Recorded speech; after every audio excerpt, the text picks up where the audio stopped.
सीमा हैदर जो पाकिस्तान से आई थी भारत में, क्या सीमा हैदर को भी वापस जाना होगा? जितने पाकिस्तानी हैं वो वापस जा रहे हैं। सीमा हैदर पर भी पाकिस्तान लौटने की तलवार लटक रही है। उन्होंने मोदी और योगी से भारत में रहने की इजाजत मांगी। सीमा हैदर ने कहा है कि मैं पाकिस्तान की बेटी हूं, लेकिन अब भारत की बहू हूं। मैं पाकिस्तान नहीं जाना चाहती हूं। मोदी जी, योगी जी से निवेदन है कि मुझे भारत में रहने दें। उन्होंने दावा किया कि सचिन से शादी करके हिंदू धर्म अपनाया। सीमा के वकील ने कहा है कि सीमा पाकिस्तानी नहीं है। उन्होंने सचिन से शादी की, उनकी बेटी का जन्म भारत में हुआ। वकील के मुताबिक सीमा की नागरिकता का संबंध सचिन है, इसलिए उनको पाकिस्तान वापस नहीं भेजा जाना चाहिए, क्योंकि यह आदेश पाकिस्तान की नागरिकता वाले लोगों पर लागू है।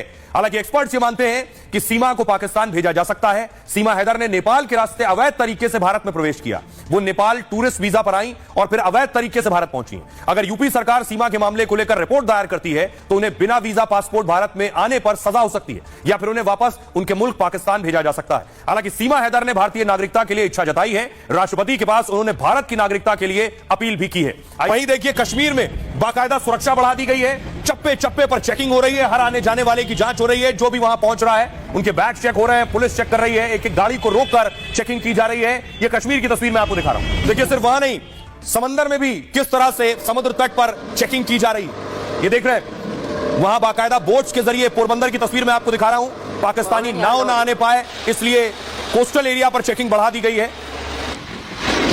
इसीलिए भारतीय नेवी ने लगातार 4 दिन में दूसरी मिसाइल टेस्ट किए। देख रहे हैं, 2 मिसाइल जो अब तक परीक्षण जिनका हुआ है। ये पहली तस्वीर देख रहे हैं, ये दूसरी तस्वीर मैं आपको दिखा रहा हूं। 2 बड़ी टेस्टिंग की गई है। इसका मतलब यह है कि भारतीय नेवी पूरी तरह से तैयार है। क्या समंदर के जरिए कोई बड़ी तैयारी की जा रही है?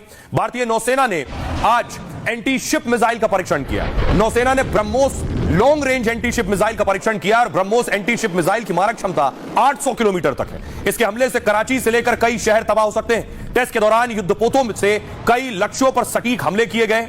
इससे पहले 24 अप्रैल को भी नौसेना ने मिसाइल टेस्ट किया।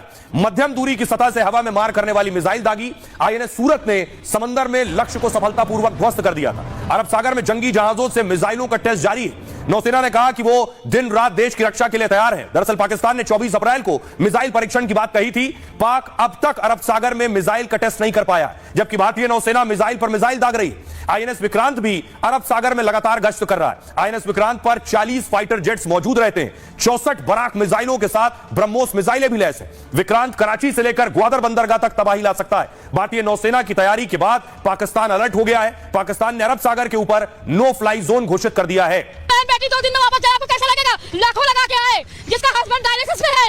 मेरा हस्बैंड, गवर्नमेंट सुनो अपील है, मेरा हस्बैंड डायलिसिस में है, फिर भी उसने मुझे भेजा कि जाओ अपने घर। एलआईजी ने कहा आपको जाना है बच्चा। 9 साल के बाद हमें वीजा मिला, 9 साल बाद, और 6 से 7 मरतबा रिफ्यूज करा हमें बगैर उसके। और इससे मरतबा जानते हैं इसकी पीछे की वजह? पीछे